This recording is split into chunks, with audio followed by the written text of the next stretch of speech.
took this position, at some point you were sent to the United Kingdom to further your education. Léegi dafa noni mahama bi nga xamantene mom nga amé won jamono bobu lolu mo waralon ñu yoni la pour nga dem ci dëkk tuba bi fu ñoo wax Angleterre pour nga gëna yokku sa xam-xam. Actually it was in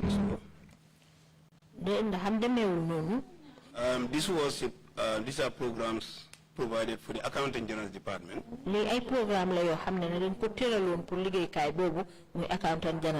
think it's important to indicate that the Accountant General's Department is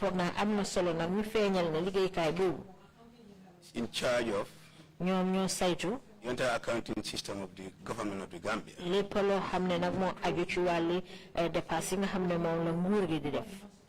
But you have indicated that you received a government scholarship by PMO. Yeah, that was why won't feel come danga am linga my scholarship the PMO nyola ko jox. Yes, PMO gave it to me on the basis of being an accountant general staff. That was an accountant general slot.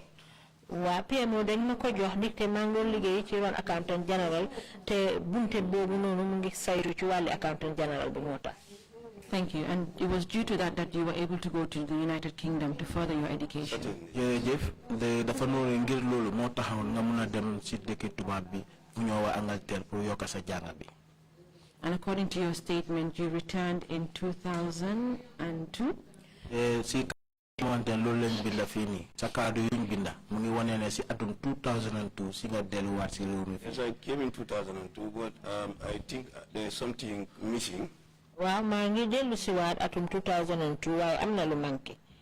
Because after my posting, when I was returned back to the Accountant General's Department, way gannaaw bu ma delu si waté na Accountant General Department in March 1996, where March 1996 I was posted to the Armed Forces of the Gambia. ci lañ ma yóbbu na ci buntu liggéey kay soldat fi ci biir. I was the head of finance. Ma fa jité won bété wali koppar gi fa nekk. Technically from Office of the President as head of finance. Jóge Office of President gannaaw ay weer. I was also the head of finance at the Armed Forces of the Gambia. Fofu tamit ma jité won finance ci liggéey kay soldat.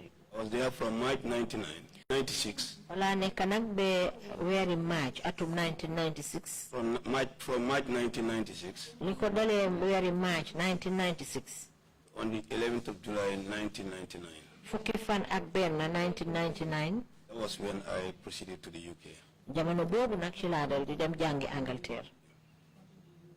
You may continue to tell us the positions you held when you returned to the Gambia. Mun nga continue di ñu wax maxama yi nga xamantene ñoy nga amon ci bi nga joggé ci bitim réew delu ci wat ci réew. When I went to the UK in 1999. Bama démé Angleterre nak 1999. Took me 2 years to complete the ACCA. Ñaari at la ma jël nak pour ma jéxal njàngam moomu ACCA. Then I came back in January 2002. Ma ñibbisi waat nak ci réew mi weeri January atum 1992. Atum 2002, sorry.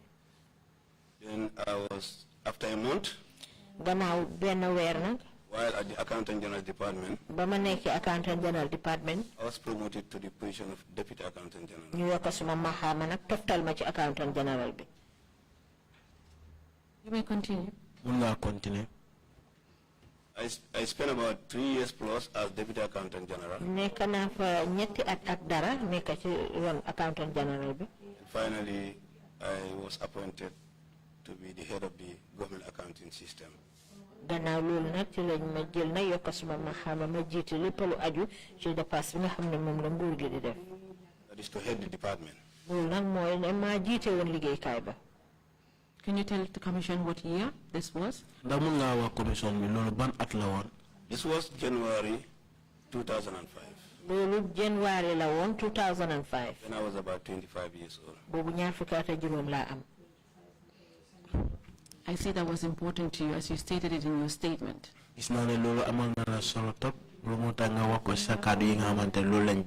And I think it's because you want to show the commission that you were one of the most intelligent Gambians at that time. I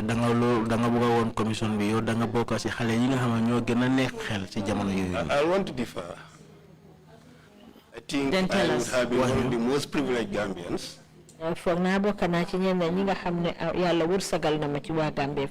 Because there are people who are more intelligent than I do. Basically, that's it. You may continue to tell us after you are now heading the whole of the finance of the Gambia. Léegi mun nga continuer di ñu wax ci jamono bi nga xamante yaa jiite ci bërëb bi nga xamante moo saytu wàllum koppar bi. I was there for 15 good months. My tenure as the head of department was for 15 good months. Nekk naa fa nag jiite place boobu lu toll ci fukki weer ak juróom. Within the period, ca jamono boobu nag. And particularly at the time of assuming the office, surtout na jamono yi nga xamee ne nag maa nekk ci office bi ci liggéey boobu. There was a project amoon na nag liggéey boo xam ne moo génnoon. that was being funded by the World Bank and IMF. nga xam ne banque àddina si ñoo ko doon dépasse ak IMF. It was to help the government of Gambia ñooñu nag jubluwaay bi mooy woon ñu dimbali nguuri Gambia. transform and modernize our accounting system. pour ñu soppali nag méngale ak jamono li nga xam ne moo di bunti compte gi fii ci biir réew mi. And by extension the public financial management of this country. ak li nga xam ne moo di koppar gi nga xam ne moom la ñu wéyee fii ci biir réew mi. And the project was to automate all the financial activities of government. te liggéey boobu nag mooy ñu boole li nga xam ne moo di liggéey nguur gi taxaw wàllu dépasse bi yëpp ci biir Gambia fii. So the project was at the time rated by the World Bank as a very low performing project. liggéey ba nag World Bank ni ñu ko gisee woon daal mooy liggéey bi fi mu waroon a toll daal dafa xaw a suufe. And when I assumed office, man nag ba ma jëlee liggéey bi. in collaboration and the support of the various stakeholders, ak jàppale ak ndimbal boo xam ne am naa ko ak suma ay àndandoor yi. our main objective was to turn around the project. suñ jubluwaay bi yëpp mooy nag ñu ëlbatiwaat yëpp lu aju ci wàllu liggéey boobu. And make it a reference point for the sub-region. ñu def ko royukaay ci tunda wi ñu dëkkee nii yëpp. And Africa at large. surtout Africa. Can you tell the commission if you succeeded? Da mun nga wax commission bi ndax loolu nekk na li nga xam motali ngeen ko. Yes, everything was started. waaw ci lañ commencé yëpp nag. Coming with strategies. ñëw nag ak ay sarfe yoo xam ne ci lañ doon jaar. We are unprecedented in this country. yoo xam ne nag musutoon a am fi ci biir réew mi. And with those turnarounds. ci ëlbatiku boobu nag. And steps. jéego yi nga xam ne moom lañ ci jël. We were able to put it on a very sound footing. ñu fexe nag jaarale ko ci ay yoon yoo xam ne yu mut la. Unfortunately, I didn't have the time. ma nag waxtu wi. Or the opportunity. wala boo fi mu war a sukkandiku. To see the final success, but it was a success. yàlla dimbalewu ma nag ba ma gis mujjanteel ga waaye xam naa ne am na yokkute bu ci am. It was all on the basis of the setup we did.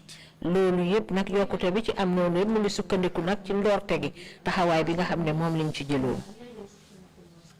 Mr. Jobe, you were unable to see the final success of the project because something happened in 2005. mun nañu wax ne gis nañ seen liggéey boobu noonu naka la mujjee woon ngir amoon na li nga xamante dafa xewoon ci atum 2005. Yes, certainly there was a break in my life. Can you tell this commission about it? Mun nga wax commission bi loolu. It was in 2006. mu ne atum 2006 la woon. Precisely on the 21st of March. ñaar fukki fan ak benn weeri March. Sorry, Mr. Jobe, if I may take you back a bit. Okay. Mr. Jobe, ma delloo la waat ci gannaaw tuuti. As per your statement, you had indicated that there was a conversation you had with a particular person in 2005. Is that correct? Sa kaddu bi nga xamante ne moom nga binda wax nga fa ne dafa am kenn nit ki nga xamante waxtaanoon nga ak moom ci atum 2005. Yes, certainly. Well, can you tell this commission about that conversation and how it came about? Ndax mun nga ñoo wax waxtaan boobu noonu naka la xewe? It was in 2005. atum 2005 la woon. On a particular day, I can't remember the day, honestly. bés bi nag mënuma koo fàttaliku. I interacted with Ndur Cham.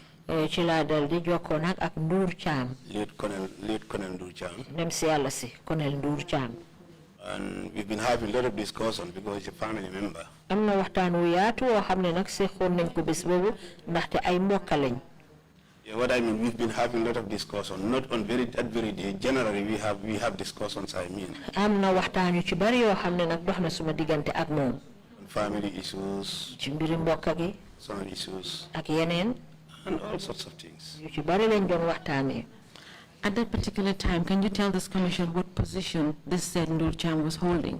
Ndax mun nga ñoo wax ci jamono boobu noonu Ndur Cham bi nga nekk di wax ni moom ban mahama la amee woon? I think we were the Chief of Defense Staff. moom mooy woon Chief of Defense Staff. If I can recall it very well. You may continue to tell us the conversation you had on this particular day. Léegi mun nga continuer nga wañu waxtaan bi nga xamantene mom nga am ak mom ci bés bobu non. Something strange came up in the discussion. Dafa am lo xamne nak lu doy war la lu feñ ci suñ biir waxtaan. And he mentioned to me ci la ma dal di wax ne that he is contemplating of overthrowing the government of Yaya Jammeh. Mom dal bu ngay xalaat pour daanel nguuru Yaya Jammeh. And to me it was like I'm dreaming. Ba mako waxe nak man dafa melni dama doon gënta. And my first reaction was, li ma tontu nak ci wàllu tiitange. Why? Moy lutax? Obviously, before you condemn or whatever, you need to know why. Bala nga ngagne wala def dara fokk nga xam lutax. Did he give you the reasons?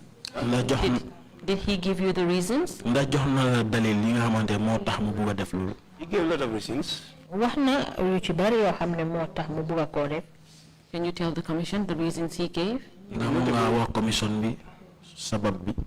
But one of the things he said was, len na ci li wax moy the army is spoiled. Army bi dafa yaxu. And when compared to the days of Jawara, suñ ko mengale ak jamono nguuri Jawara, it was more professional. Liggéey bi doxalen ko nim ko wara doxale. But this is something he cannot allow to continue. Te mom dal ci gis-gisam li munta tok diko sétane mu continue. He mentioned the issue of, human right violations. Wax na lu aju nak ci li nga xamne moy ak yelle fi doom adama yi ñoy yàq. Also talked about corruption. Wax na itamit ñublan gi nga xamne mu ngi dox. And also to ensure there is stability within the sub-region, considering some other issues happening surrounding us. Pour gis tamit ne dal dina am ci réew yi nga xamne mom lañ dëndal suñ ko sétlo jamono joju nim doon doxé. Among others. Ak yeneen. Can you tell this commission why he found the need to have this conversation with you? Ndax mo nga wax commission lutax mom gis na ne mom war na waxtana yow mbir yoy. Yeah, maybe he trusts me as someone who could keep his secret for him. Xejna daf ma olu nak jappé ma ne man dina ko mëna dencal sekareem. And also as a relative. Kit mbokam la it. And maybe also to seek for what is going to be my view. Akit pour set man tamit xejna man suma gis-gis ci lolu lan la wara doon. Can you tell this commission what was your view? Yo, ndax mu nga wax commission bi lan moy won sa gis-gis ci lolu? I didn't support the idea. Anduma ci won. For a lot of reasons. Lu bare bari mo taxone be I was in that discussion anyway. Lolu dal mo xewon ci waxtaan yu ñu doon def. One Ben who's they are never accepted. Lolu coup d'état duñ ko daan nangu sa nangu. And normally one coup could lead to a counter coup, and the country could degenerate to a different level. Coup d'état mun na am ku kayit keneen coup d'état ko ku kayit keneen coup d'état ko te lolu mun na jur lu bare. And that is basically why I thought it should not be. Lolu mo taxone ma xalaatoon ne dal warut. Were you offered any position by Noor Cham? Ndax Noor Cham wax na la dina la jox mahama? Well, what he said in that very discussion, before I even, gave my reservation to him and trying to, discourage him, he said they are going to form a civilian government. And the objective was to get the international recognition. And also to ensure that Gambians would tolerate them. Did he explain to you how he was going to form this civilian government? Nguuri civil bi nga xamantene loolu la bëgg taxawal ci ban anam lam ko bëgg defé.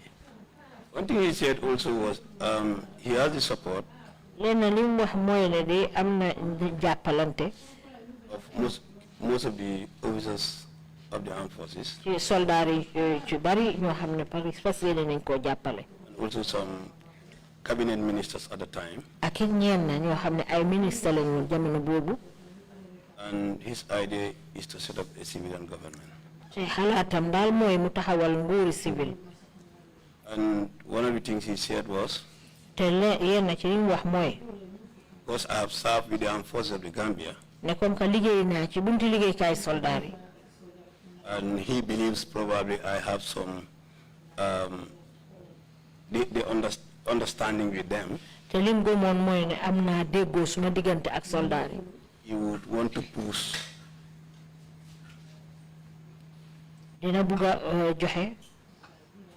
my candidature. But even with all that, I still discourage him. And my mind didn't take it. Mr. Jobe, just a follow-up. Yes. You said he had indicated that he would want to push your name forward as a candidate. Yes. Mr. Jobe, pour delowat ben taxi benen laje. Wax nga fi ne mom mu ne bu fekkee ne mbiri sotti na mom dina bëgg yow pour nga nekk ki nga xamante yaay jité. I don't think that was the correct interpretation.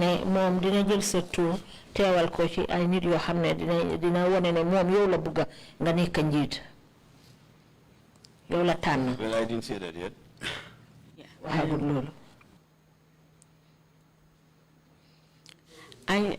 don't think that was the right interpretation. He said he wanted him to be the candidate.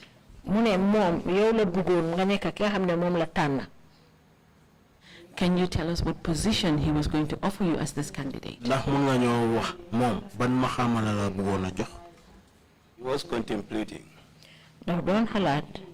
for me to head the civilian government. So in other words, he wanted to put your name forward to become the next president of the country. Is that correct?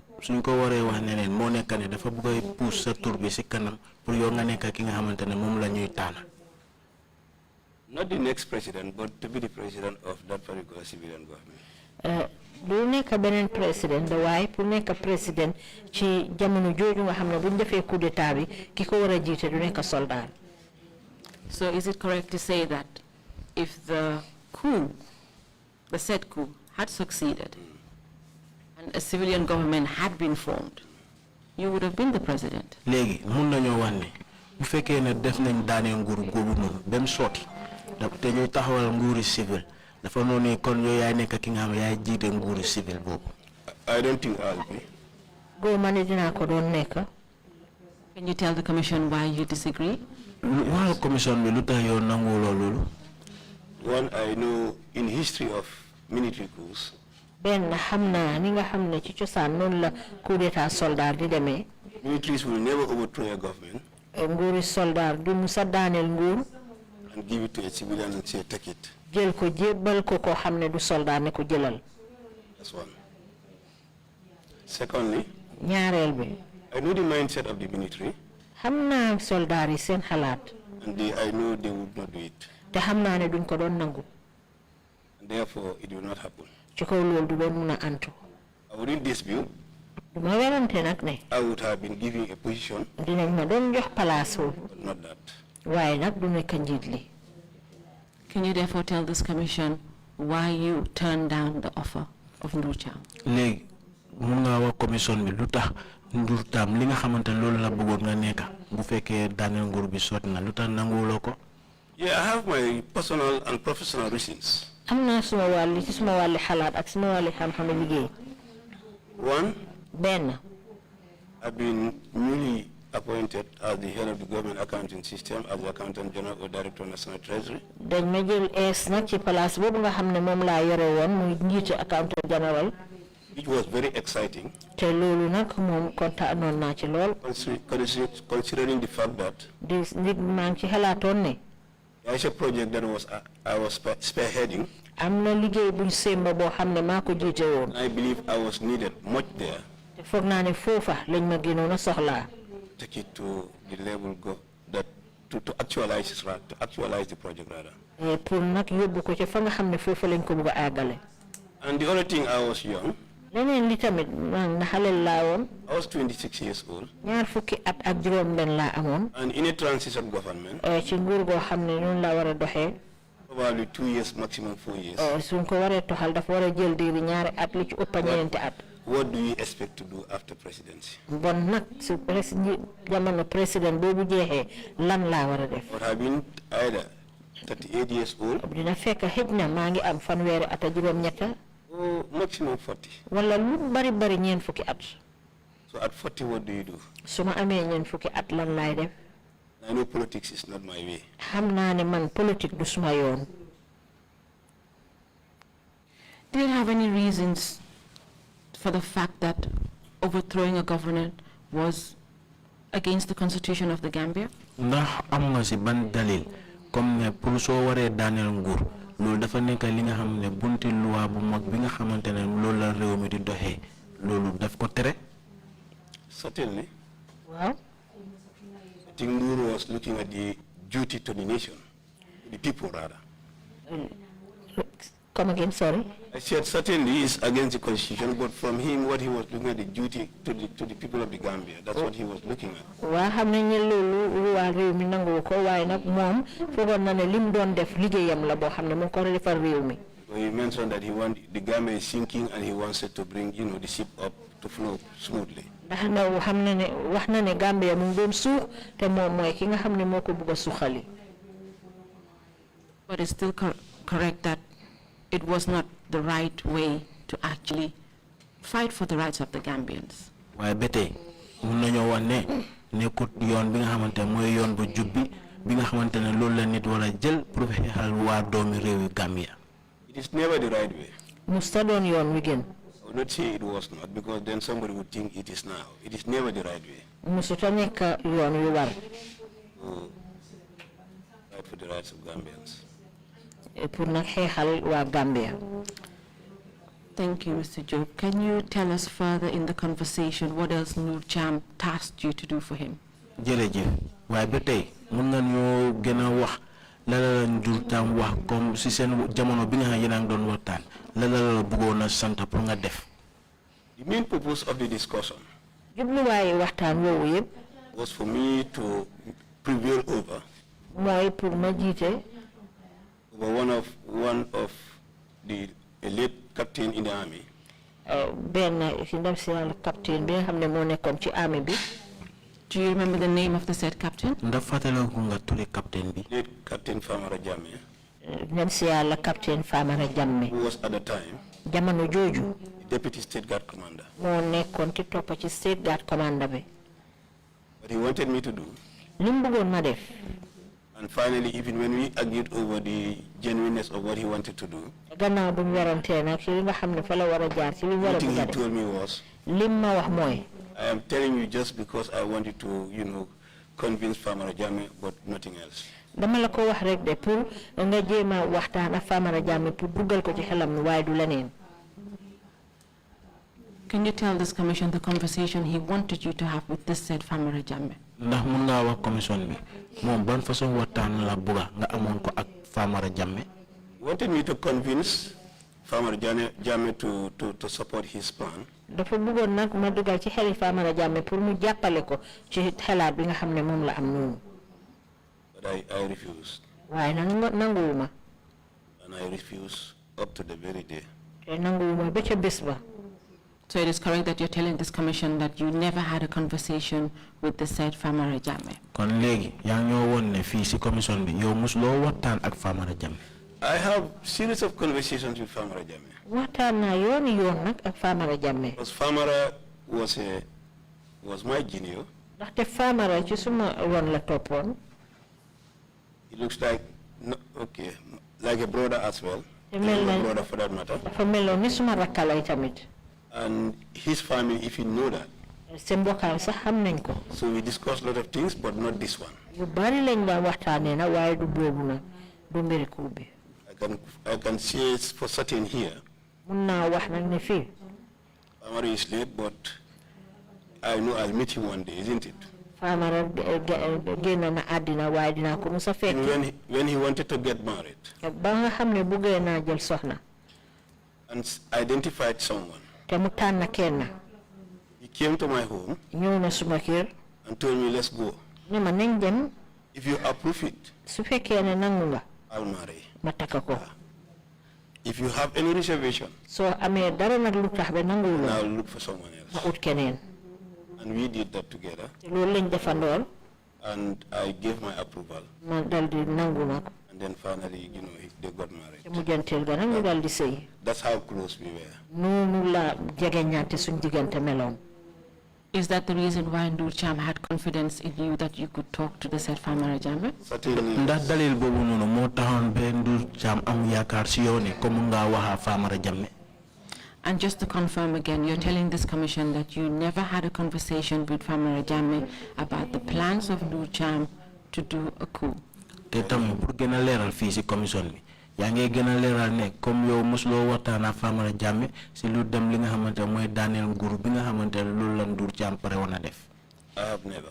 Déedéet musuma ko wax ak moom. Can you now tell the commission what happened in 2006? Légui waxal commission bi lan mo xewon ci atum 2006. In March 2006, Very March 2006. There was a rumor of a foil coup. Amoon na ñu gu doon dox nag lu aju ci coup d'état bu yàqu. And officers, military officers and civilians were being arrested. Ay soldat ak ñoo xam ne duñ soldat fi lañ leen dal di jàppa. And Famara Jammeh was also arrested. Famara Jammeh tamit jàppoon nañ ko. And they were all taken to Mile 2. Ñoom ñëpp ñu yóbbu leen Mile 2. And being interrogated. Biñ leen laajee nag. It was Famara who said. Famara moo wax ne.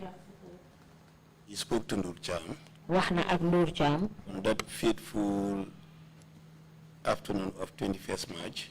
Ca bëccëg bés boobu ñaar fukki fan ak benn weeri March. And he said Ndur Cham said that.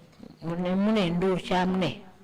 I was supposed to inform him about a coup. Man mii maa ko waroon a wax lu aju ci mbiri coup d'état. But he was clear to the panel. Dafa leeral nag ci kanami panel bi mu jàmm yooyu doon laaj. I did not inform him. ne man nag waxuma ko ko We xibaar did not bi. discuss anything like that. Musuñoo waxtaanee dara lu aju ci loolu. And that is how my name came up. Noonu la ci suma tur feeñee. So you're telling this commission that it was the said Famara Jammeh that mentioned your name? Légui da nga wax commission bi ne Famara Jammeh bi nga wax ni mo wax sa tur. When he was arrested by government officials? Jamono bi nga xamantene ñuy liggéey ci nguur gi tek nañ ko loxo. Is that correct? Certainly. He mentioned my name. Waaw moo tudda Saying suma that I tur. have done something. Waxut ne de dama def dara de. Can you tell this commission, after he mentioned your name, what happened to you? Légui mu nga wax commission bi bu mu waxé sa tur ba paré lan mo xew. After a few days, Gannaaw ay fan gannaaw loolu. to be exact, either on the 23rd or on the 24th of March. Foog naa ñaar fukki fan ak ñett wala ñaar fukki fan ak ñeneen ci weer woowu weeri March. It was on a Thursday anyway. Bés alxamis la woon daal. Around 2:30. Boori ñaari waxtu ak genn wàll ci bëccëg. I was in my office. Maa ngi suma office. I came out to perform ablution. Bi ma génnee pour jàppa. It was my office, the toilet and the office are separated. Ndax wanag bi ak suma office dafa xaajaloo. So you have to move out from the office, come right up to the gate of the front door of the building. Foog nga génn suma office dem ba ci bunta bi. And you turn on your right. Nga dal di lax sa ndeyjoor. That's where the toilet was. Foofa la wanag ba nekka. Went inside. Ma dugg ci biir. Perform ablution. Jàppa. Ready to pray my zuhur. Ma commencé nag pour ñaan. I came out. Ba ma génnee. Sorry, I think he said he was about to do his commonly known as 2 o'clock prayer in the Gambia. Ba mu paree nag pour julli tisbaar. Then I came out of the toilet. Mu génne ci wanag bi. I just met with late Lieutenant Musa Jammeh, Ma tasee ak ndem si yàlla Lieutenant Musa Jammeh. only known as Malia. Ñu xamee ko Malia. 2 soldiers with their AK-47s. Ak ñaari soldaar yu amee seen fetel AK-47. So I know he was a bit surprised to see me at that particular point. Xam naa ne moom sax jaaxle na pour gis ma ci jamono boobu. And he said, "Oh, that's where your office is?" Ci la ne fii la sa office nekk. I said, "Yes." Ma ne ko waaw. Then I just passed him. Ma dal di ko romba. I was heading to my office. Maa ngi jublu ji nag dem suma office. And he was tailing me, following me behind. Mu toppa ci suma gannaaw. I went inside the office. Dem ci office bi. In mind about whether he's around or not. Xale mu nga xaw ma na mu ngi fa wala di mel ni ku fa nekkut. Then he came in and joined me in the office with 2 soldiers. Mu dal di dugg si fekk si ma ci office bi ak ñaari soldat. So and then finally he sat down. Gannaaw bi mu dal di toog. And said, "I'm here for you." Ne ñëw laa jël si. I said, "Okay, I have to pray." Ma ne ko xaaral ma julli. The last thing I did in the office Lii ma mujjee def ca office ba. was to pray my zuhur, Mooy julli suma tisbaar. which he accepted. Te nangu na ma def ko. Up till this point, jamono had you at any point spoken again to Ndur Cham on this issue of the coup? ndax am na bés ay bi nga xamante ne waxati nga Ndur Cham si lu dem si wàllu daaneel nguur gi. You mean from 21st March to the day I was arrested? Ñaar fukki fan ak benn maaj diggante ma bés bi ma jàppee moom nga wax. You've already told this commission that you had a conversation in late 2005. Yes. Nga commission mi ne amoon nga waxtaan si atum 2005 si mujjantel bi. From that date to the date that this said Musa Jammeh came to your office, Yes. had you had any other conversation with Ndur Cham about this said, well, the alleged coup that he was planning? Comme bés boobu noonu ba dem si bés bi nga xamante ne si la Musa Jammeh ñëwoon sa office ndax mus nga waxtaanee Ndur Cham su lu dem su wàllum daaneel nguur gi. Yeah, in most cases, because we meet almost regularly, we are family anyway. Waaw ci li ci ëpp yëpp nag ndaxte ñun dinañu faral di gisee ay yoon ndig ay mbokk lañ tamit. Casually, he will want to say, "I'm moving," and I'll always tell him, "Well, look, this thing doesn't, my mind doesn't, definitely hold it." Léeg-léeg mu ne ma maa ngi ci kawam waaye dama ko wax ne ko man daal lii dalut suma xel. So I think that's it. Noonu la. On the day that the alleged coup failed, did you speak to Ndur Cham? Si bés bi nga xamante ne ñu ne yéen daaneel nguur bi nga xamante ne loolu moo waroon a am ndax wax nga ak Ndur Cham. Yes, we spoke. Wax nañ waaw. Can you tell this commission what you spoke about? Waxal commission bi lan ngeen waxtaanee woon. When he had a tip-off Ba nga xamee ne nag foogloo nañ ko jot nañ ko xibaar. that this thing has failed, Ne loolu day fi mu nekk coup d'état bi ñu doon pare yàqu na. and he wasn't sure, Te óoru ko. and understanding how the military is, Te moom mu xam nga xam ne noonu la soldaar gi mel. knowing that they would probably be, looking for him, Mu xalaat nag ne mun naa am ñu ko ñëw ut si. he didn't go to his house. Mu demut néegam. And he said he cannot go to his house because maybe they are laying an ambush for him. Ci la ne nag du dem këram ndaxte mun naa am ñu ko faa xaar. Was this a conversation he was having with you? ndax lii waxtaan la bi nga xamante ne yaa moom yéen a ko doon waxtaanee. On the phone, yeah. Waaw ci téléphone bi waaw. You may continue. Mun na ngaa continuer. He said he was going to somewhere around Tanje. Ci la ma ne nag mu ngi dem fenn ci boori Tanje. And late, around after 5 of that day, towards 6, Ci bés boobu nag ca ngoon gannaaw juróomi waxtu dem juróom benni waxtu. he called me. Mu oo ma. He said, "Well, I was looking for a canoe. Mu ne mu ngi daf doon seet ut gaal Crossing over to the other side. pour jàll nag ci beneen boor bi ci géej bi. It seems there is nothing out there." Ndaxte foofu daal gisu fa dara. Can you tell this commission what he was referring to as the other side? ndax mun ngaa wax commission bi moom lan la tekki bu waxee ne si beneen boor bi. To move outside the government jurisdiction, and obviously we are circled by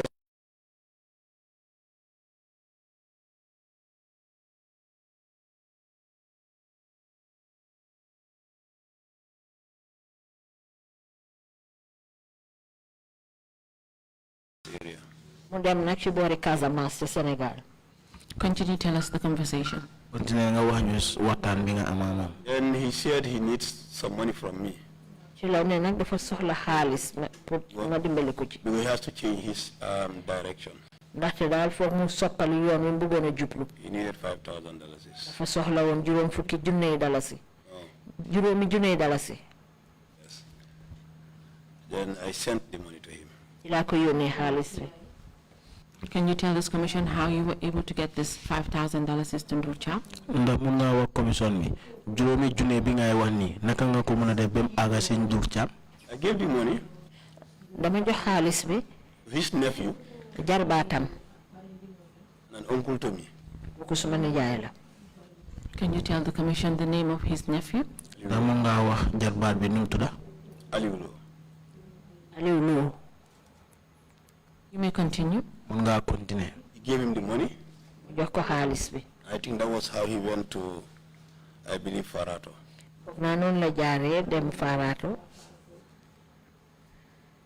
From that day, did you have another conversation with Ndur Cham? Bes bo bum fa joge ko ndax amna benen bes bi nga watana nga wat ak Ndur Cham. After that day we did not discuss. You may now continue to tell us what happened when Musa Jammeh came to your office. Legi mo nga continue si bereb bi nga xamantene nga ne Musa Jammeh bu ñëwé won ci sa office bi. Yeah, after praying. He came out. I joined them. I told my secretary, my private secretary. Auntie Sira. That well, I'm coming back. That was how I left. At this point, had he indicated to you where you were being taken? Si jamono bi ndaw wax na fan lañ la doon yóbbu. He did not tell me where. Why? I was actually going to ask you, did you tell you the reasons why you were being taken? Ndax mang la bëggoon a laaj loolu sax ndax jox na la ay dalil yi nga xamante ne loolu moo taxoon biñ lay bam la doon yóbbu. You've already said no to that answer. Tontu nga ba pare nga ne déedéet. Why did you feel the need that you should just follow them? Lu tax nga yëg ne comme ñi war nga leen a toppa nga demaa ñoom. They are security officers. ñoom nag ci bunti kaaraange gi lañ ñëw liggéey. They were in uniform. ñu ngi sol uniform. And he is a close aide to the President of the Republic of the Gambia. te moom nag ku jege ñaale ak président bu réew mi jamono boobu. Mr. Jobe, continue to tell the commission where they took you. Mr. Jobe, continue nga wax commission bi fan lañ la yóbbu. When we came down, bi ñu wàccee, there was a waiting Nissan Patrol tinted. am na moto Nissan Patrol boo xam ne mu ngi taxawoon di ñu xaar. Without number plate. amul benn number plate. And I was asked about. ci laa ci dal di dugga. Then inside. dugga ci biir moto bi. I was sandwiched by the two soldiers with their AK-47s. ñaari soldaar yi nag ñu ngi ma séq ak seen fetel yi. Musa Jammeh sat on the front seat. Musa Jammeh toog ci kanam. And you also have the driver. moom ak driver bi. Means you have 4 military personnel. mu mel ni ñeneenti soldaar. With 1 civilian. ak man kenn ku nekkul soldaar. Tell the commission where you were taken. Waxal commission bi fan lañ la yóbbu. We drove out of Banjul, drove out of Kwarangul. dañ génn Kwarangul. Heading, to the hospital. ñu jublu ci yooni lopitaan bi. And somewhere they branch around the Petrogas. bañ fa tolloo ñu dal di laxa ci Petrogas. They took the Marina Parade. ñu jël yooni Marina Parade bi. And finally at the gate of the NIA. ñu mujjee nag ci bunti NIA. The door was open. bunta bi ubbeeku. And the vehicle drove in. moto bi dugg ca biir. He stood there. ñu taxaw fa. I thought we were coming down. ma foogoon ne dañoo wàcca. We never did. waaye wàccuñ. That's where he asked me a question. ci la ma dal di laaj. On the whole, you know something about this foil coup. nekkete woo yow xam nga lu aju ci mbiri daaneel nguur gi. I told him I don't know. ma ne ko xaw ma de. Then You tell the commission. Can you tell the commission after he asked you that question, what happened next? Ndax mën nga wax commission bi bu mu la laajee laaj boobu lan moo xew. They say okay. ci la ne baax na. I'll take you to mile 2. dinaa la yóbbu mile 2. And you spend the rest of your life in mile 2. di nga fa def nag sa giiru dunda foofu ca mile 2. Laugh and say thank you very much. ma ne ko jërëjëf. Because you are not God. ndaxte doo yàlla de. Yes, I heard yours, but I haven't heard that of the Almighty. dégg naa sa kàddu waaye déggaguma bu yàlla. Did he carry out his threat? Lum la doon kàddu yum la doon tiitalee noonu ndax def na ko. Part of it, yes. waaw. Tell the commission how it happened. wax ñu naka la xewee waxal commission bi ñu xewee. ni daf ma yóbbu mile 2. We arrived there almost around after 3, I believe. ñu fa egga gannaaw ñetti waxtu. ci bëccëg boori ñeneenti waxtu. So you're telling this commission léegi yaa ngi wax commission bi ne. that Musa Jammeh Musa Jammeh picked you up from your office. daf la jëlee sa office. without any explanation why. te waxul la benn sabab li nga xamante moo tax mu génne la sa office. Yes. You were then driven all the way to NIA headquarters in Marina Parade, Banjul. ñu dawal seen moto yóbbu la ba NIA office bu nga xamante mu ngi yooni Marina Parade. Yes. And upon a simple question which you denied, laaj la benn laajte bu ndaw rek te nanguwuloo lum la laaj noonu. you were taken directly to Mile 2 Central Prisons. léegi mu continué yóbbu la Mile 2 si kaso bi. Wow. At this point, did they tell you what you were being accused of? da si jamono bii nii wax nañ la lañ la tuumal. Absolutely no. They did. Given any legal representation? da nangu nañ pour lawyer mu taxawal la. Never. They did. Were you taken before a court of law? da yóbbu nañ la si àtteekaay bi. Before I'm taken to Mile 2? Malañ ma yóbbu Mile 2. No. They did. Tell us what happened when you got to Mile 2 Central Prisons. wax ñu lan moo xew bi nga àggee si kaso bi Mile 2. When I got to Mile 2, Ba ma eggee Mile 2. we went to the administrative building. ñu dem na ci fi nga xam ne mooy administrative building bi ñu toppatoo mbiri I was asked to come down. ñu ne ma wàcc.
I was documented. ci lañ dal di bind nag suma mbir. They asked me my name. ñu laaj ma suma tur. I gave it to them. ma jox leen ko. And some few personal details. ak yeneen yoo xam ne laaj nañ ma ko ci suma mbir. And after that, I was searched gannaaw loolu nag ci lañ ma dal di visité. whether I'm having any contraband or whatever. nga xëj na ndax maa ngi amee ay gàllaaj yu mel noonu. I was by the prison officers. ñuy liggéey ci kaso nag ñoo dal di ma jiital. And the soldiers who were around also with their gun following us. soldat yi ñu amee seen ak ci suñu gannaaw. Until we a particular gate hit the door. ci lañ dóor bunta bi. So the door has a metal, you know, a loose metal. ndaxte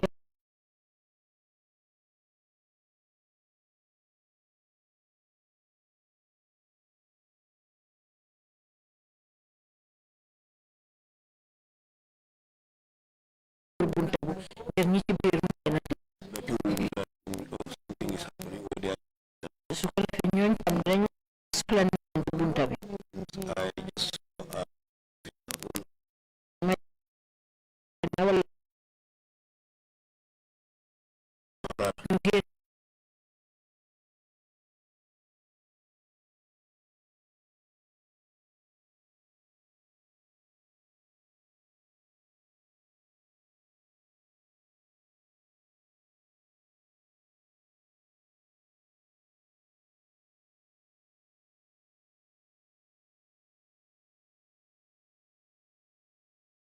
si jamono bi nii buñ la téye ko yoon nit nga xam ne dañ ko lu wax ko teg loxo. Well, I think I was even treated more than a prisoner. If there is anything worse than a prisoner, I think that's it. kay foog naa am na ñu jàppe woon sax prisoner. I was sent to block number 5. ñu ma yóbbu ñoo wax block number 5. I was given one of the cells. ndaxte fi nga xam ne foofu lañ ñu dugal. From the history, nga xam ne ñu wax ci cosaan.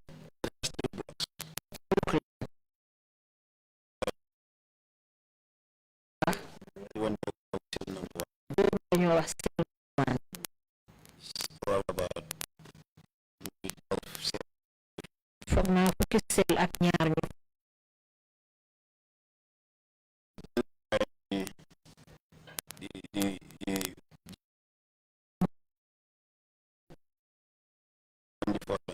boobu nag moo gënoon sax bu njëkk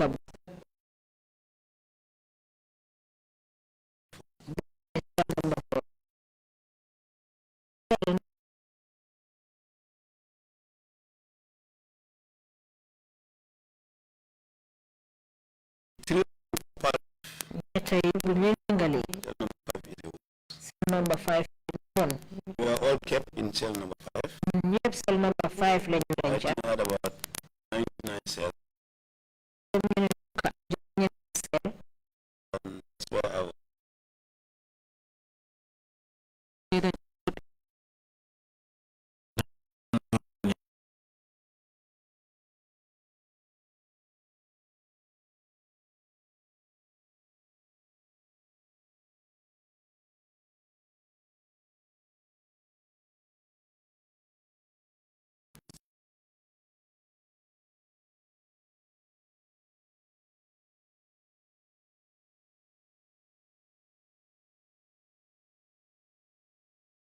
No,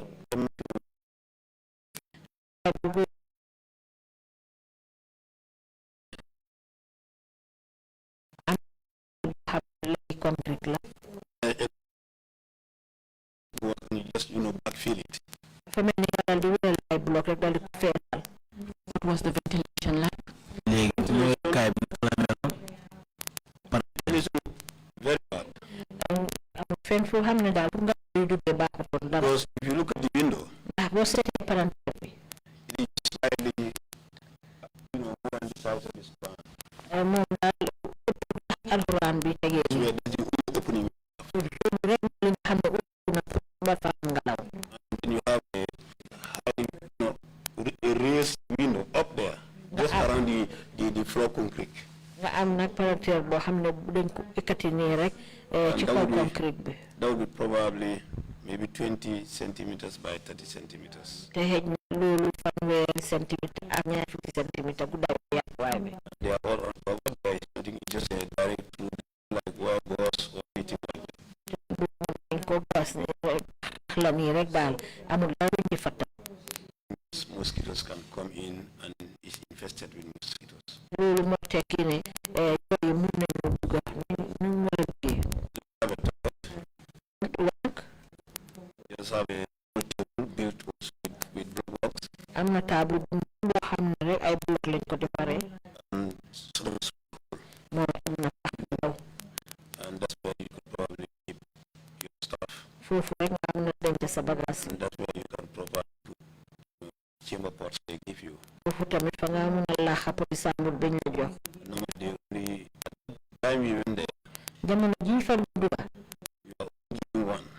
benn poti sambur lañ la jox There was no mattress, amutoon benn la less of a blanket. amutoon i mbaaja